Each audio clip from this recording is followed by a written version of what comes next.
mais uma vez agradecer, né? Sou parte da fraternidade LGBT e agradecer aos nossos parceiros do Minha Bahia Tem por nos dar esse espaço para falarmos com vocês todos, né? Então, continuando nas sequências dos vídeos anteriores que eu havia feito para vocês, hoje eu venho falar um pouquinho mais sobre um público específico, que é o público dos idosos, que foram muito afetados por esse período de pandemia. Todos nós fomos, né? Cada um em sua medida, mas o grupo de idosos, eu acredito que por já ser um grupo que apresenta quedas de capacidades físicas pela própria idade, a gente considera uma morbidade, né? A terceira idade e os processos do envelhecimento, que compõem perda de força, perda de massa magra, perda de equilíbrio por consequente, né? Por consequência também dessa perda de força e por perda de massa magra, perda principalmente das fibras rápidas que nos dão os reflexos, né? E umas respostas mais rápidas, a contração muscular mais rápida, e enfim, perda de cognição, uma série de coisas que o fato das pessoas se tornarem senis agravam, né? E o que o exercício tem para contribuir para esse público em específico? Muito, enormemente, né? Eu tenho muitos alunos que são da terceira idade. Eu fui professora de um projeto da UFMG, daqui de Minas Gerais, da Federal daqui de Minas Gerais, onde eu me formei, de um projeto só especializado em idosos, que chama Programa Envelhecimento Ativo, durante a minha graduação. Foi um divisor de águas na minha vida como profissional, assim, como direcionamento profissional, em que eu pude aprender a lidar diretamente com esse público e ver a eficácia do exercício com esse público e o que é tão bom assim, né, no exercício para os idosos. Primeiro, a gente ajuda a retardar o processo de envelhecimento. Mas como assim, Carol? Todas as pessoas que treinam, elas necessariamente, obviamente, se o treino for adequado, se o treino for bem mensurado, se o treino for desenvolvido por um profissional capacitado e bom, como é o caso da Carol Treinos, a gente estabelece benefícios de ganhos de capacidades físicas. Esse é o principal foco e essa é a principal ferramenta e objetivo de trabalho de um profissional de educação física. Então, a gente trabalha no ganho das capacidades, força, velocidade, equilíbrio, através de propriocepção, uma série de meios, capacidade aeróbica, dentre outras tantas, né? Como, por exemplo, força máxima, força explosiva, coisas que a gente vai precisar no cotidiano, né? E mobilidade, flexibilidade, enfim, tudo isso, com a idade, naturalmente a gente vai perdendo, né? O processo de envelhecimento é um pouco diferente, mas é quase o inverso do processo de crescimento das crianças. Então, enquanto as crianças estão ganhando as capacidades, os idosos, com o passar dos anos, estão perdendo. Mas o que muita gente não sabe é que a gente começa a envelhecer mais ou menos entre 25 e 30 anos. 25, 30 anos a gente já começa a perder na balança das capacidades, naquilo que a gente produz e naquilo que a gente perde. O que é o processo de envelhecimento? Você começa a ter mais mortes celulares do que produções. É uma balança, né? E isso começa mais ou menos nessa faixa etária, depende de uma série de fatores hormonais, nutricionais, de estímulos motores também, né, cognitivos, etc. E por que então que essas pessoas precisam, não só os idosos, já estão idosos, mas as pessoas que estão em processo de envelhecer, que estão no início do processo de envelhecimento, ou já estão lá na frente, na quarta idade, que a gente chama, que são as pessoas depois dos 80 anos, ou as pessoas já consideradas idosas sexagenárias, a partir de 60 anos. Por quê que essas pessoas precisam tanto de exercício? Pela obviedade de que elas precisam dar um plus. Isso, quem procura, a gente brinca muito disso também do nosso meio, quem procura o elixir da juventude, porque a fonte da juventude é porque ainda não descobriu os benefícios do exercício, né? Um exercício bem feito, bem mensurado, com profissionais capacitados para isso, realmente retarda os processos e pode, inclusive, trazer ganhos que uma pessoa, por exemplo, que nunca treinou, geralmente, e depois ela começa a treinar com 60, 50, 70 anos, essa pessoa tem uma qualidade de vida que às vezes ela não tinha aos 40, que ela não tinha aos 30. Mas por que será? Porque ela ganha coisas, ela ganha massa muscular, ela ganha densidade óssea, ela ganha as capacidades de equilíbrio, mobilidade, força, velocidade, capacidade aeróbica. Então a pessoa não cansa mais, tem um condicionamento muito melhor para carregar um neto, para subir uma escada, para carregar compras, né? E isso não só traz os benefícios dos ganhos imediatos ou a médio prazo das capacidades, como traz qualidade de vida para esses anos e mais anos de vida. É por isso que a gente costuma brincar que é o elixir da juventude, porque as pessoas vivem mais.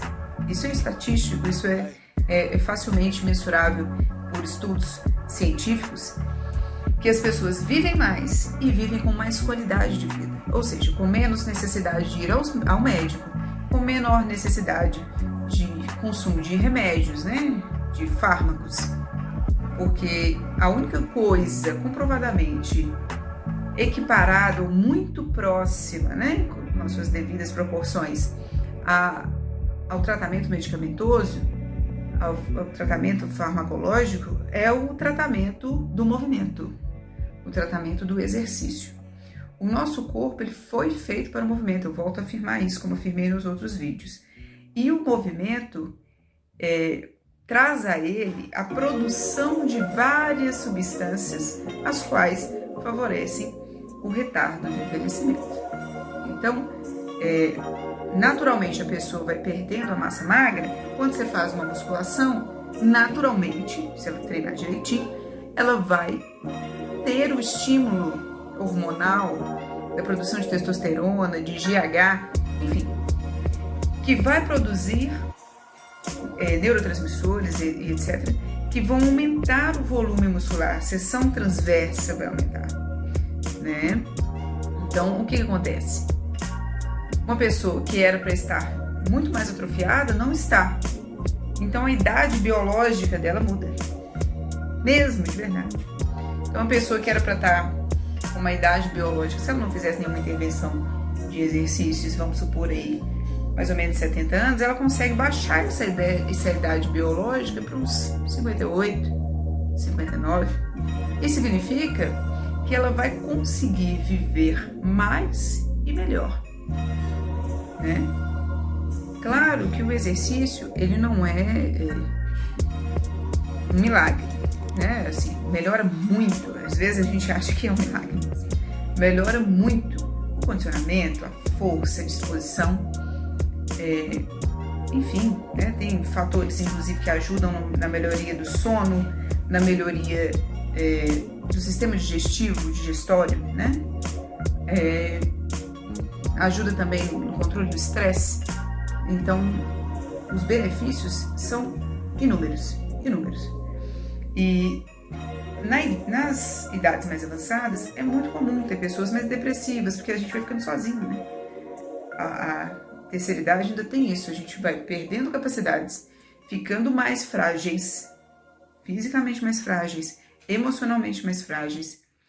A gente perde um pouco da qualidade de visão, qualidade de olfato, qualidade de audição, de paladar, e vamos perdendo as pessoas pelo caminho. Então, a gente fica realmente necessitando de coisas que nos deem prazer. Então, o exercício para a terceira idade ele não é só um bom remédio, ele é um remédio que traz satisfação. Porque você começa a conseguir fazer coisas que há um mês atrás, 2 semanas atrás, você não dava conta mais. E recuperar capacidades é fundamental para a saúde mental das pessoas. Então, eu não só recomendo, como digo que é importantíssimo que todos façam um exercício. E gostaria de deixar algumas dicas aqui para que vocês quebrem tabus, né? Não ouçam apenas médicos, não ouçam apenas fisioterapeutas, ouçam bons profissionais de educação física. Porque a gente estuda a nossa área, que é o movimento para promoção, prevenção e manutenção da qualidade. E exercício só um profissional de educação física sabe prescrever.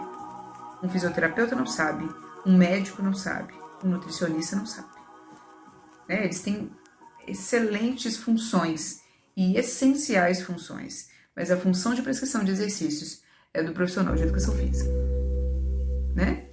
Então, assim, se um médico chegar para você e falar assim, eu tenho 80 anos, meu médico falou que eu não posso fazer musculação, eu só posso fazer hidroginástica, tá certo? Não, não tá. Porque é a mesma coisa de eu, enquanto profissional de educação física, chegar para você e você falar assim comigo, Carol, meu médico falou comigo, me prescreveu esses exercícios, e aí eu viro assim, não, mas você não deve fazer isso não, eu acho que você deve tomar um anti-inflamatório X. Tantas dosagens, tantos miligramas, por, sei lá, 2 vezes ao dia. Você confiaria numa prescrição minha, de uma área que não é minha, na área da medicina? Então, se você não confiaria, faz o papel inverso, né? Muda aí as posições para ver o que você acha. Se você fala assim, olha, isso é estranho. Se você acha que isso é estranho, é também estranho e errado um médico te prescrever exercícios. Ele pode dar sugestões. Por exemplo, é diferente um médico falar, você tem que fazer hidroginástica, de você deve optar por exercício de baixo impacto.